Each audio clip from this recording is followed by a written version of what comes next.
tugira abantu benshi basambanywa n'imyuka mibi ntibabivuge, ndakararasambana n'abadayimoni bugacya akaburo basambanaga ntabivuge. Uko kubyihereraniro nicyo gituma batakwa kenshi bikazarangira ubuzima bwabo bigaruriwe n'imyuka mibi.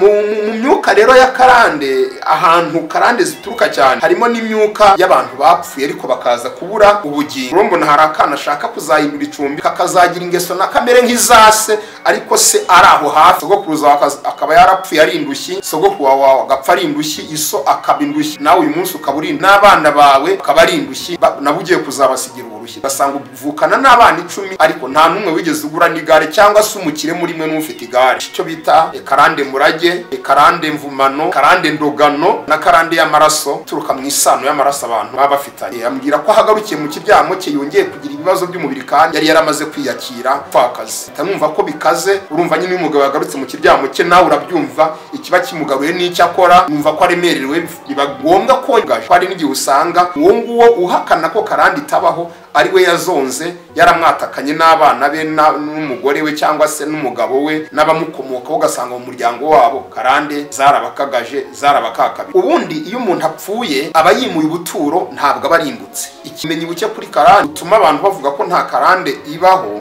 ndetse bakanifashisha n'isomo riba mu rwandiko rwa 2 rw'Abakorinto 5:17 rivuga ngo iyo umuntu ari muri Kristo Yesu abahindutse icyaremwe gishya, ngo ibya kera biba bishize. Ni isomo bifashisha mu buryo bw'ikinyoma no kutamenya, ariko ririya somo icyo risobanura mu isi y'umwuka iyo umuntu apfuye afite ubugingo agira marayika usigara akamuhagararira, ni utanga raporo y'iherezo yagize. Niyo uryamye ukamurota si wo burose ubonye marayika we mu ishusho ya wa muntu. Nkuko niyo umuntu arimbutse agira umuzimu umuhagararira mu isi y'umwuka, ku buryo ushobora kurota wa muntu atari urose ahubwo ari umuzimu cyangwa se ari umudayimoni wamuhagarariye mu isi y'umwuka akaza mu ishusho ya wa muntu. Uko rero tutazi aho yagiye, twitonda ni nako dushobora no guhurira nawe ahantu hatandukanye, kuko nawe yagiye ntabwo tuhazi. Nubwo abantu benshi bakoresha imvugo ngo yitabye Imana, se bose bitaba Imana, bose se bitaba Imana. Mu gihe se atitabye Imana aba yagiye, wakubaza uti niba atitabye Imana yagiye he? Ambwira uti yagiye kwa Satani. None atitabye na Satani, hari abantu batitaba Imana batitaba na Satani, wowe yagiye he?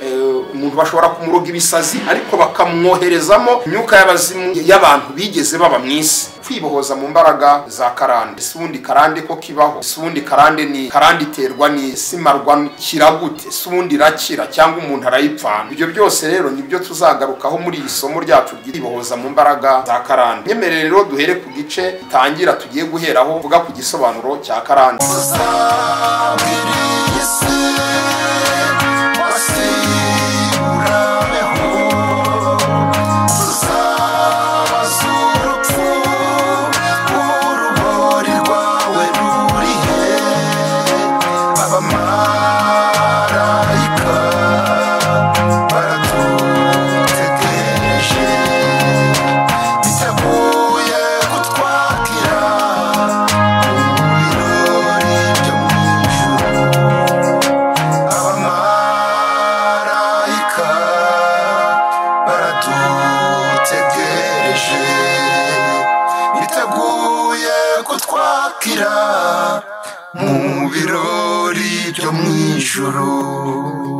Abimukira TV. Amoro Imana nabane namwe bakunzi bacu, inshuti zacu tubana umunsi ku munsi kuri izi kamera, turabasuhuje. Mbifurije ibihe byiza, mbifurije kugubwa neza, mbifurije gukomerera mu mwami no mu mbaraga z'ubushobozi bwe bwinshi. Nge nitwa Misago wa Alfred, umubwiriza w'ubutumwa bwiza bw'umwami wacu Yesu Kristo. Niyemeje cyangwa se nahamagariwe, hari ukubanza guhamagarwa ariko nanjye nkabyemera, kuko hari abo Imana yahamagaye ngo barayininira. Biravuga ngo yarabahamagaye barayininira, hari abo yahamagaye barayininira, ariko nge nemeye umuhamagaro. Maze kwemera umuhamagaro, muri nge mfata icyemezo cy'uko nzavuga ijambo ry'ukuri, nzavuga ukuri. Niyo mpamvu ababana natwe mu biganiro bitandukanye tugira teme tugenderamo cyangwa se intego tugenderamo nkuru ivuga ngo tumenye ukuri kutubature. Gahunda yacu niyo kumenyesha abantu ukuri kandi ukuri kukababatura. Mu biganiro bitandukanye rero tugenda dukangurira abantu kumenya ukuri, kuko nicyo tuba tugendereye ni ukugira ngo tumenyeshe abantu ukuri ku byanditswe, ukuri ku byahanuwe, ukuri ku biriho, ukuri ku bivugwa, ukuri ku bizaba, kuko ntabwo Imana iduhishurira ibyabaye gusa n'ibiriho, iduhishurira n'ibiri imbere ndetse nabyo byenda kuba. Mbahaye ikaze mu ijambo ry'Imana. Muranyemerera rero dusenga Imana, nitumara gusenga Imana dusome ijambo ry'Imana, mbabwire icyo tugiye kuganiraho muri kano kanya. Imana nziza uhoraho, mu izina ry'Umwami wacu Yesu Kristo ndagushimiye, ngushimiye ku bwanjye no ku bw'abakunzi bacu badukurikiye kuri izi kamera kugira ngo tuganire ijambo ryawe.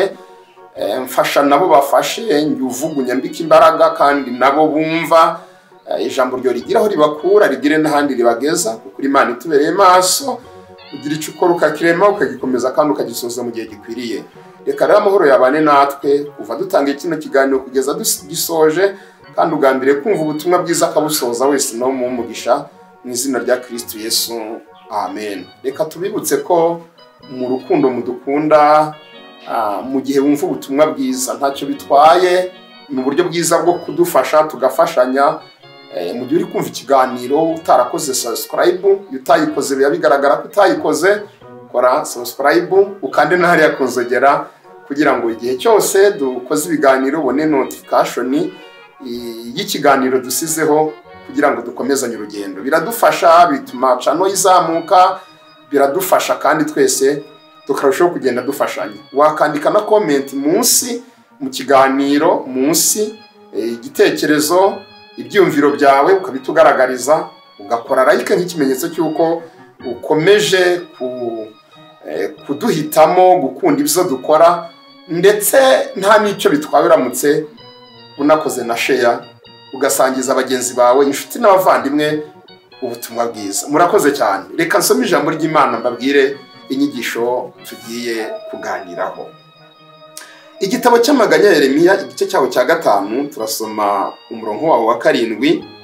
Amaganya ya Yeremiya igice ni cya 5 umurongo wa 7, haravuga ngo ba data bakoze ibyaha kandi ntibakiriho, natwe twikoreye ibicumuro byabo. Ba data bakoze ibyaha kandi ntibakiriho, natwe twikoreye ibicumuro byabo. Ngibi byanditswe cyangwa se ngiki cyanditswe tugiye kwifashisha tuganira. Tugiye rero gutangirana inyigisho nshya kandi izanakomeza mu buryo bw'ama episode, nk'uko no mu zindi nyigisho twigisha tugenda tubikora. Abantu bakunda kudukurikirana imbuga zacu, tugira inyigisho zitandukanye tugenda dutanga kuri Mukira TV, zirahari zivuga z'ama episode zitandukanye. Hari nka Kristo mu ikanzu y'umweru, hari inyigisho ivuga ngo rindwi imbere kuzazerera, hari n'indi ubyihisha inyuma, uburangare bw'abarinzi. Izo ni inyigisho tugenda twigisha ariko mu buryo bw'amaseri, twigisha igice kimwe tukazigisha igikurikiyeho, gutyo kugeza inyigisho tuyisoje. Ni rero tugiye gutangira ni inyigisho ivuga kuri karande, kwibohoza mu mbaraga za karande. Ni inyigisho izafata ibice byinshi, kimwe bibiri bizakomeza kugeza tuyisoje. Ni inyigisho rero tuzigisha mu buryo bw'ama episode ivuga ngo kwibohoza mu mbaraga za karande. Karande ni ijambo ryumvikana mu bantu kenshi, ukajya kumva umuntu abwiye mugenzi uti wowe ufite karande yakokamye, undi ati karande iranyishe. Ese ubundi karande ko kibaho? Ese ubundi karande ni iki? Karande iterwa n'iki? Ese imarwa ikira gute? Ese ubundi irakira cyangwa umuntu arayipfana? Ibyo byose rero nibyo tuzagarukaho muri iri somo ryacu ryitwa kwibohoza mu mbaraga za karande. Munyemerere rero duhere ku gice gitangira tugiye guheraho, kivuga ku gisobanuro cya karande. None tugiye gutangira dusobanura icyo bita karande n'iki, igisobanuro cya karande. Ntabwo nabura kubanza kubabwira imbogamizi izi nyigisho cyangwa se inyigisho ya karande igihura nazo, ari nazo zituma abantu benshi babana na karande zikazabica. Mu mbogamizi zikomeye duhura nazo iyo twigisha inyigisho za karande, ni abantu bapinga, n'abapinzi bapinga ko nta karande ibaho. Nge mu ruhande rumwe ngita ko ari ubujiji bwo kutamenya, mu ruhande rumwe sinabarenganya, mu ubujiji bwo kutamenya, hari naho Imana yavuze iravuga ngo ubwoko bwanjye bupfuye buzize kutamenya. Kutamenya nabyo bijya bituma umuntu yangirika cyane. Hari icyigisho mperutse gukora cyitwa umuruho umuntu aterwa no kutamenya ukuri. Kutamenya ukuri biguteza umuruho mwinshi ukazana kwica ugapfa rwose. Ubwo rero kutamenya ubumenyi buke kuri karande gutuma abantu bavuga ko nta karande ibaho, ndetse bakanifashisha n'isomo riba mu rwandiko rwa 2 rw'Abakorinto 5:17 rivuga ngo uyu muntu ari muri Kristo Yesu abahindutse icyaremwe gishya ngo ibya kera biba bishize. Ibyo ni isomo bifashisha mu buryo bw'ikinyoma no kutamenya, ariko ririya somo icyo risobanura ni uguhinduka icyaremwe gishya mu buryo bw'umwuka, mu buryo bw'ubugingo, ni mu buryo bw'ubugingo. Kuko wije muri Kristo Yesu ntubukibarwaho urubanza rw'icyasa cyangwa kurimbuka, ubuhindutse umukiranutsi. Mvuga ngo ubuhindutse icyaremwe gishya mu bugingo, ubugingo bwo buba bubaye bushyashya. Ariko uyu mubiri ubusigaye mu bubata bw'ibibora, niko Bibiliya ivuga. Ubusigaye mu bubata bw'ibibora ni umubiri urindiriye kuzacungurwa igihe Kristo azagaruka. Kuko Bibiliya ivuga ngo ibyaremwe byose bifite amatsiko, bitegereje amatsiko guhishurwa kw'abana b'Imana. Ubu dufite umwuka wera ngo kugeza igihe nk'ikimenyetso, kugeza igihe Imana izaducungura, ab'Imana yaronse izabacungura. Uko kuducungura se nukuwe, nukuzaducungura bagacungura iyi mibiri ipfa bakayambika kudapfa. Mu gihe rero ikiri mu bubata bw'ibibora, ni imibiri irogwa, ni imibiri inanizwa, ni imibiri itongerwa, ni imibiri ikorerwaho ibintu bitandukanye, ni imibiri yatakwa na karande, ni imibiri abadayimoni bataka, ni imibiri abazimu bakataka, ni imibiri ikorerwaho ibintu byinshi bimenyera. Ari nayo mpamvu tuba tugomba gusenga Imana tukanaburana uburenganzira bwacu mu gihe cyose twamenye ko hari imbaraga zamaze kutwataka. Ndagira mbabwire rero ko karande ibaho, utazi kwibaho niyicare natera agatebe twigane, nimwigisha n'igihe azasanga zaramwishe zaramumugaje. Ko hari n'igihe usanga uwo nguwo uhakana ko karande itabaho ari we yazonze, yaramwatakanye n'abana be n'umugore we cyangwa se n'umugabo we n'abamukomokaho, ugasanga mu muryango wabo karande zarabakagaje, zarabakakabishe. Reka rero twihute dukomeze n'inyigisho yacu ivuga ku kwibohoza mu mbaraga za karande. Wenda ntarinjira mu kubasobanurira kino gice kivuga ngo igisobanuro cya karande, reka mbibutse ko tuzabigisha ibice byinshi by'inyigisho. Hari iki gice kivuga ku gisobanuro cya karande, karande ni iki. Tuzabigisha igice kivuga ku bwoko bune bwa karande, ubwoko bune bwa karande, aho tuzabigisha icyo bita karande murage, tubigishe karande mvumano, tubigishe karande ndogano, tubigishe na karande y'amaraso ituruka mu isano y'amaraso abantu baba bafitanye. Hari n'ikindi gice nacyo kizakurikiraho tuzabigisha ibigendanye n'amagurupe, amagurupe karande zibarizwamo. Hari karande zibarizwa muri gurupe y'ibyaha, karande zibarizwa muri gurupe y'indwara, na karande zibarizwa muri gurupe y'umuruho, yaho umuntu ashobora kugira umuruho w'umuryango akomora ku muryango. Sogokuruza akaba yarapfuye ari indushyi, sogokuru wawe agapfa ari indushyi, iso akaba indushyi, nawe uyu munsi ukaba uri indushyi, n'abana bawe bakaba ari indushyi, nabo ugiye kuzabasigira urushyi. Tuzabigisha rero na karande, niyo gurupe ya karande igendanye n'uburushyi, umuruho udacika mu buzima bw'abantu. Ugasanga uvukana n'abana 10 ariko nta numwe wigeze ugura n'igare, cyangwa se umukire muri mwe n'ufite igare. Ntabatabaza undi yagize ibyago, mwese muri indushyi, ugasanga muri indushyi. Nta numwe wize, mwese ugize ngo aragera kuragarukira mu wa 4 primaire kubera umwuka wa karande ugenda ubakurikirana. Ibyo rero tuzabigisha n'igice kivuga ku byuho, ibi ndabibabwirira kugira ngo mbakumbuze, mbakundishe kuzabana natwe muri iyi nyigisho kuzageza yose tuyisoje. Tuzabigisha n'ibyuho biruta ibindi abadayimoni ba karande binjiriramo, ibyuho bigera muri 4 biremereye biruta ibindi abadayimoni ba karande binjiriramo. Noneho tuzabigisha n'igice kivuga uburyo umuntu yibohoza mu mbaraga za karande burundu akazisohokamo. Tuzabigisha ubwoko bw'amasengesho umuntu akoresha asenga kugira ngo yibohoze mu mbaraga za karande. Turabifuriza, turabakumbuza kuzabana natwe muri iyi nyigisho, mukazayikurikira kugeza tuyisoje, kandi tuzagenda tunakira ibibazo byanyu ku kigendanye n'ibyo muzamutari gusobanukirwa. Turahari kugira ngo tuzagende tuzakire kandi tuzagenda tunabibasubiza. Karande ni iki? Igisobanuro cya karande reka aba ariho mpera. Karande ni uruhererekane rudacika, ni uruhererekane rudacika, rushobora kuba rw'ingeso runaka, rushobora kuba icyaha, rushobora kuba uburushyi cyangwa uburwayi. Rudacika ni uruhererekane rudacika rw'ikintu runaka, gishobora kuba ingeso, indwara, icyaha cyangwa se ubutindi cyangwa uburushyi. Karande nubwo zituruka ahantu henshi, ariko intebe cyangwa ipfundo nyamukuru, umuzi nyamukuru wa karande ni imyuka mibi. Bituruka ku myuka mibi, ariko cyane cyane ku myuka y'abazimu. Ku myuka y'abazimu, iyo tuvuga imyuka y'abazimu, imyuka ifite inkomoko ku bantu batakiriho, bapfuye bakabura ubugingo. Ndibutse ko ku bantu bazi ibintu bigendanye n'imyuka, cyangwa se nawe utabizi wenda twakubwiraho gatoya, ku bantu bazi ibigendanye n'imyuka, habaho imyuka y'abazimu, hakabaho n'imyuka y'abadayimoni. N'abantu basenga mu masengesho, mu byumba by'amasengesho no mu nsengero, njya numva iyo bari gusenga ntabwo bibagirwa kwirukana imbazimu n'abadayimoni. Ni nacyo kintu gihita kibashitura, ukumva bose bavugiye rimwe ati mu izina rya Yesu.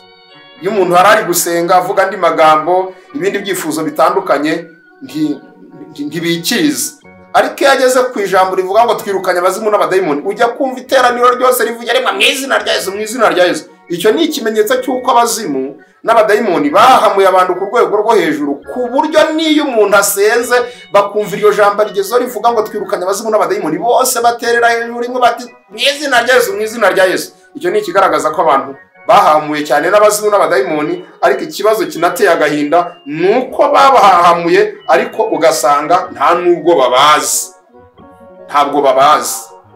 Munyemerere rero tubafashe kumenya abo babatera ubwoba ni bandi. Mu myuka rero ya karande, ahantu karande zituruka cyane harimo n'imyuka y'abantu bapfuye ariko bakaza kubura ubugingo. Twasomye ijambo mu gitabo cy'Umubwiriza igice cya 5:7, hatubwiye ngo ba data bakoze ibyaha none ntibakiriho, natwe twikoreye ibicumuro byabo. Ntimwumva ko ba data bakoze ibyaha ntibakiriho?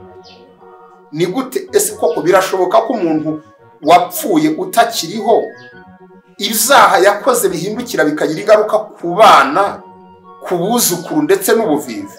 Igisubizo ni yego, tuzagenda tubibona.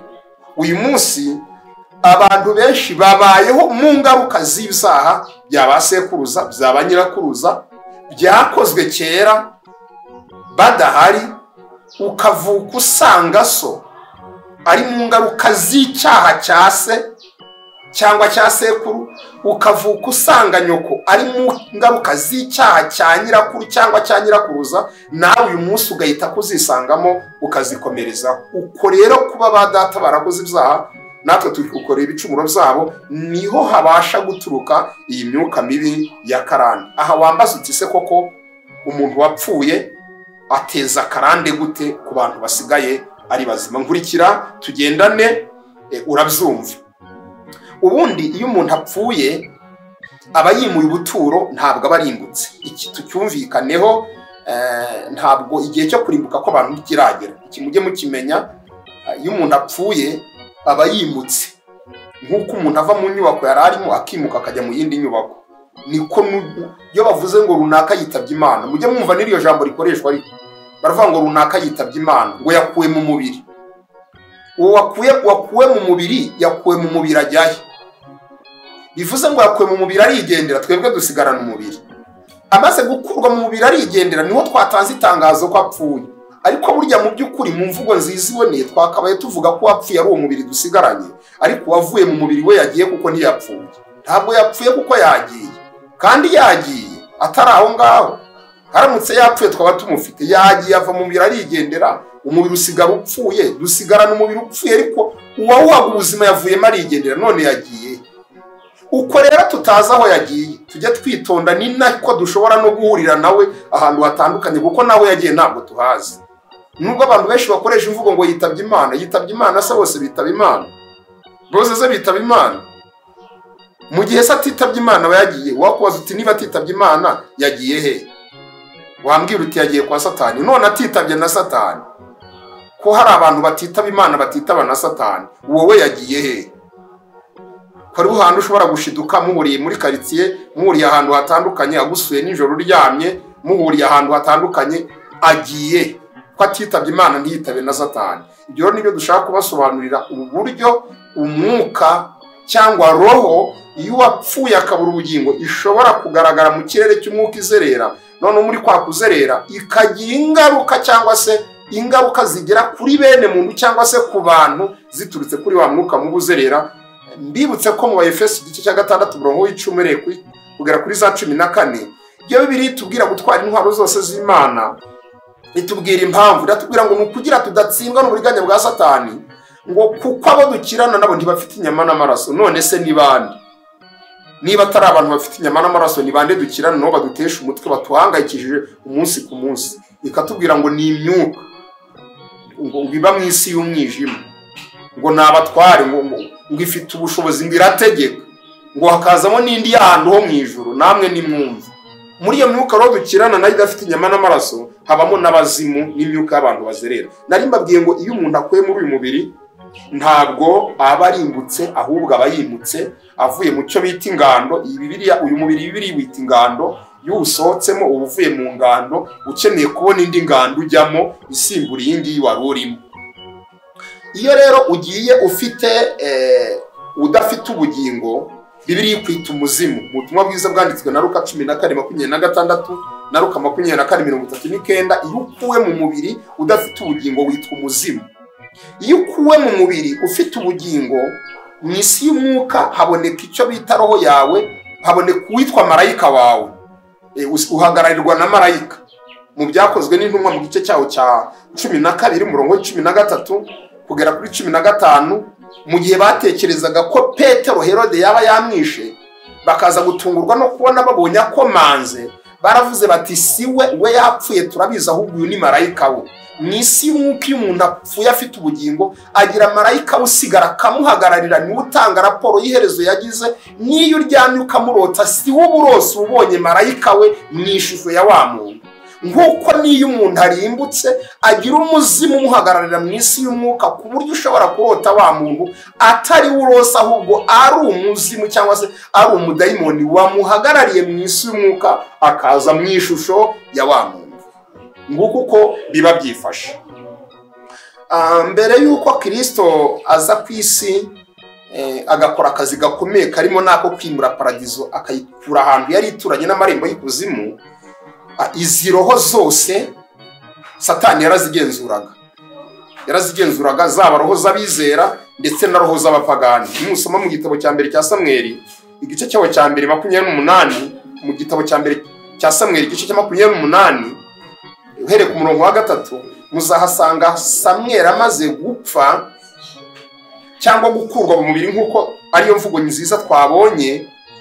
Sawuli yaje guhura n'intambara ziramuzengereza, aza kugira icyifuzo cy'uko yakongera kubonana na Samweli ngo amugishe inama y'uko agomba kubyitwaramo. Yaje guca mu nzira za gipagani z'ubupfumu, kuko azi neza ko abapfumu bakorana na Satani kandi bashobora gushika wapfuye bakamubona kubera ahantu hari. Aca ku mupfumu aramubwira ngo mpamagarira Samweli ndamushaka. Aramuhamagara umupfumu, Samweli aza kuzamuka yiteye igishura cyera. Umupfumu abanza no kugira ubwo bagira ngo ni Imana ivuye ikuzimu. Yaravuze uti Sawuli nkozeho, utumye mpamagara Imana ivuye ikuzimu. Noneho gutinya ko yaba ari Imana ivuye ikuzimu nuko yaraje mu gishura yahawe amaze gupfa. Mbibutse ko umuntu wacu yakwe mu mubiri w'imbere nawe baramwambika benewe, aho yagiye baramwambika.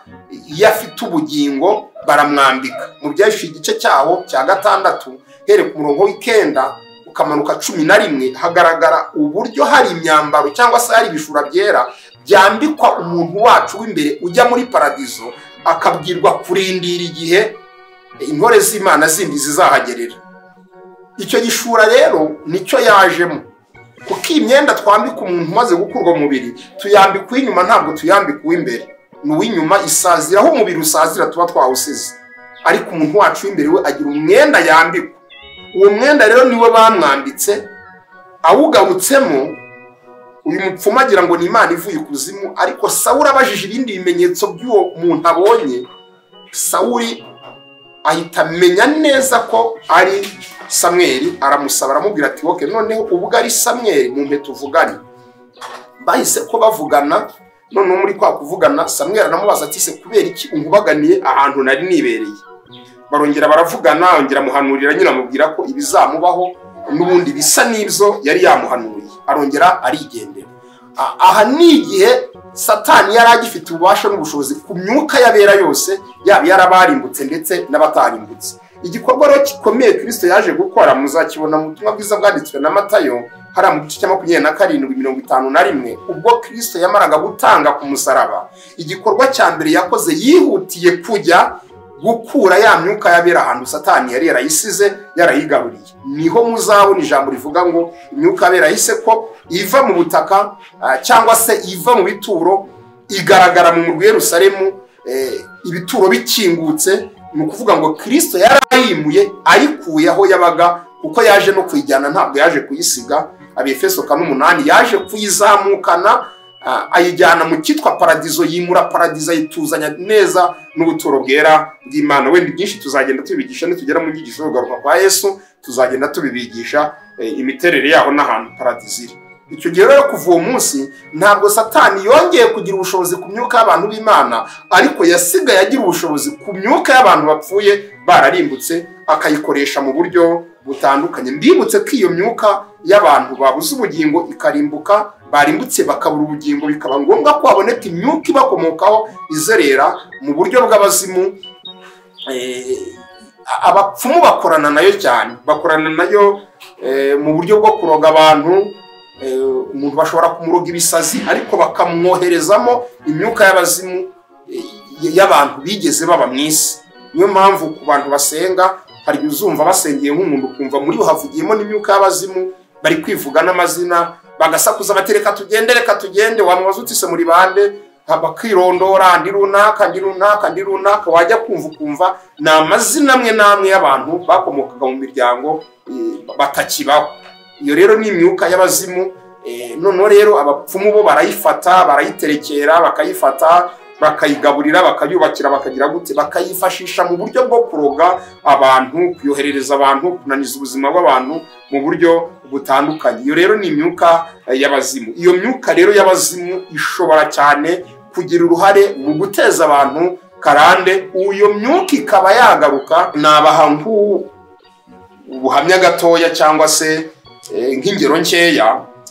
Nge muri 2008 twashinguye umuhungu umwe, nyuma y'amezi 2 aza kugaruka. Aragaruka asanga ahantu nari ntuye, nari nkiri umusore, ubundi umugabo ndubatse mfite umuryango. Asanga ahantu rero nari ntuye, yinjira muri saro, ndamureka kuko nari nagize amahirwe yo kumubona mbere. Yambwira abantu nkababwira nti nubona umuzimu mbere ntukamuhutaze utaramukuramo amakuru, ubanza umukuremo amakuru ubundi kumwirukana nyuma, kireka wenda yagucunza akagufatiranya utabizi, aho birumvikana wamutokesha. Ubibwirwa wabibwiye gusa nuko ari kupfuniga umwuka wagiye aho aba yagufasha utabimenya, ariko mu gihe yaje umureba nta mpamvu yo kumuhutaza utaramukuramo amakuru. Ndamureka ava muri saro asanga mu cyumba. Amaze kunsanga mu cyumba ndamubaza nti se urajya hehe? Ambwira ko aho yagiye bamwimye icumbi ngo yaraje ngo mucumbikire. Itamenya ko yabaye roho izerera, bitako ndamuvudukana. Mbibutse ko iyo nza kumucumbikira ntabwo yari gucumbika mu iyo nzu, yari gucumbika muri jewe. Ningiye yari gucumbikamo, ari kumpinura icumbi. Icyo gihe rero yampindura icumbi, nari kugira ingeso nk'izo yari afite. Nari gusigara ntabayeho ku bwanjye, mbayeho ku bwa wa wundi ndimo, kuko umwuka winjiye mu muntu ugira imbaraga kurusha uwo muntu. Iki mujya mukimenya, umwuka ukwinjiyemo, imbaraga zikwinjiyemo zigira imbaraga, cyangwa se umwuka mubi ukwinjiyemo, imbaraga wakiriye muri wowe zigira ububasha kukurusha wowe ubwawe uko wabusanzwe umeze. Nari kugira rero imibereho isa nuko nawe yari ameze. Yapfuye adashatse, nari kuzapfa ndashatse, nkazabaho nkarinda saza ntashatse. Naho nakoronijwe n'umwuka nakiriye w'umuntu utarigeze ushaka. Kamere yari afite niba yari umunyamujinya nagombaga kuzajya ndangwa n'umujinya igihe cyose guhera igihe anyatakiye. Niba aryaga cyane nagombaga kuzajya ndya cyane. Niba yari afite nk'ingeso y'ubusambanyi nagombaga kuzajya nsambana cyane, ngasigara ntakiriho ku bwanjye, mbayeho ku bwa wa mwuka nakiriye. Nuko nari ndi maso ndawuvudukana uragenda. Icyo ni ikimenyetso kigaragaza ko imyuka y'abantu batakiriho babuze ubugingo ishobora cyane kugaragara mu kirere cy'umwuka irimo irazerera. Hari n'abandi bantu batandukanye nagiye nakira nabo, ari wigeze umva icyifuzo w'umubyeyi umwe ambwira ko umugabo we amaze gukurwa mu mubiri yatangiye kujya aza kumusura kenshi. Ambwira ko amaze imyaka 2 aza kumusura, rimwe na rimwe akamubwira ati ngwino nguha amafaranga ujye guhahira abana, akamubwira ati abana nta kibazo bafite genda usubireyo. Aza kumbwira ati mfite ikibazo ndaremererewe kuko noneho muri iyi minsi yagarutse mu kiryamo cye. Ambwira ko ahagarukiye mu kiryamo cye yongeye kugira ibibazo by'umubiri kandi yari yaramaze kwiyakira ubupfakazi. Bitanumva ko bikaze, urumva nyine umugabo yagarutse mu kiryamo cye nawe urabyumva ikiba kimugaruye n'icyo akora, numva ko aremererewe, biba ngombwa ko njya kumusengera. Naramushimiye cyane kuko abanyarwanda baravuga ngo ujya gukira indwara arayirata. Uwo ni uwabivuze kandi kubivuga byatumye akira. Abatabivuga rero nibo benshi, tugira abantu benshi basambanywa n'imyuka mibi ntibabivuge. Umuntu akararasambana n'abadayimoni bugacya akabura uwo basambanaga ntabivuge. Uko kubyihererana rero nicyo gituma batakwa kenshi bikazarangira ubuzima bwabo bigaruriwe n'imyuka mibi. Aha turababwira ngo tubagira inama ngo niba mu by'ukuri ubayeho mu buzima bugoye nk'ubwo budasobanutse, jya ubuvuga, si ngombwa kubwasasa ku karubanda, ariko jya umuntu w'umwizerwa wabwira ikibazo ufite kandi ubona ko yaguha n'inama akaba yanagusengera kugira ngo cya kibazo kigende. Naramufashije ndamusura nganiriza abana, sanga harimo akana gatoya ise ariko totera kuzacumbikamo akagaruka mu rugo rwe, ariko atuye muri kakana. Igikorwa tufata nk'igikorwa cyo kuzukira mu muntu, kuba umuntu yazukira mu wundi, none uwo muntu azukiyemo akagira ubuzima busa n'ubwa wa muntu, ariko mu by'ukuri ari wa wundi nyirizina wigarukiye muri wa wundi. Ubwo mbona hari akana ashaka kuzahindura icumbi kakazagira ingeso na kamere nk'izase, ariko se ari aho hafi mu rugo ahari hafi. Ndabasengera rero izo mbaraga n'umuzimu turamwirukana ntiyongera kugaruka. Ni benshi twagiye twakira tubafasha mu buryo butandukanye, ntavuga muri aka kanya, ariko izo ni ingero nabahaga zigaragaza ko mu by'ukuri umuntu wacu w'imbere iyo atabonye ahaturiza ngo haruhukire ashobora kugaragara mu kirere cy'umwuka azerera, kandi muri uko kuzerera hakaba haboneka n'ingaruka ziturutse kuri we zigendanye n'umwuka wa karande mu miryango itandukanye, mu buzima bw'abantu butandukanye. Tuzagenda tubibona uburyo iyi myuka iteza abantu karande zitandukanye, abiteza ubusambanyi buhoraho, abiteza kunywa inzoga cyane, abiteza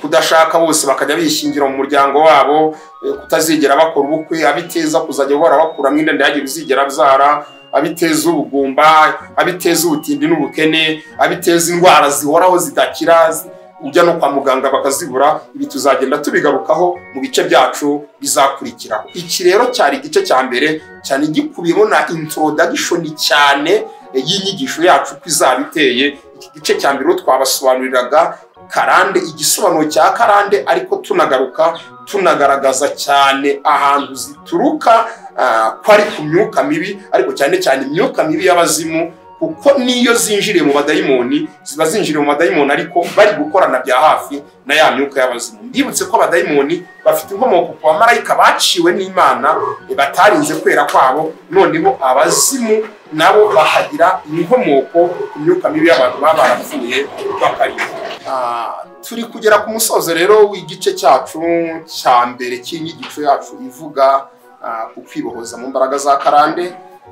Tunabakumbuza tunabararikira kuzakomeza kubana natwe muri iyi nyigisho umunsi ku munsi, kandi tunabasaba ko ibibazo mudasobanukiwe muzajya mubitubaza. Mushobora kubyandika muri komenti hasi munsi y'ikiganiro, mukandika mukatubwira ibyifuzo byanyu, ariko utananditse muri komenti dufite kontakite zacu tukoreraho tugendana 0784524247, aho ushobora kunyuraho ukambaza ikibazo wifuza gusobanukirwa. mwanyemerera nkabasengera Imana tugasoza iki gice cya mbere, none tukazongera guhurira mu gice cya kabiri tuza kubigisha icyo bita ubwoko bune bwa karande, ubwoko bugera kuri bune bwa karande. Reka mbasengera Imana kugira ngo umwami Imana bakomereze mu buntu bwayo kandi akomeze kubashoboza guhishurirwa no kumenya no gutahura ubuzima bwanyu, ikintu kibubangamiye n'ikintu kibuboshye mu gihe gisa n'iki ngiki.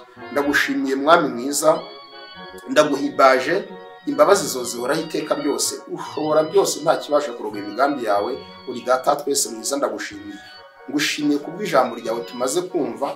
Sabye umugisha abantu bariteze amatwi, kandi ndabasabe kugira ngo ubafungure imitima, amatwi y'imitima, babashe kumva no gusobanukirwa ijambo ryawe, kugira ngo rigiraho ribakura muri iki gihe rigere n'ahandi ribageza. Kandi nsengeye ababaswe n'ababuswe n'imyuka mibi n'imbaraga mbi za karande, kugira ngo babohoke mu izina rya Yesu Kristo, nibabohoke mu izina rya Yesu, nibabohoke mu izina rya Yesu. Uhereye uyu munsi ibyabatwazaga igitugu n'ibyabananizaga ntibyongere kubananiza. Urakoze kuko uzakomeza kubana natwe no mu bindi bice bizakurikiraho, icyo n'ikibi bihe bidashira mu izina rya Kristo Yesu, amen. Amuri Imana bane namwe, shalom, turabakunda.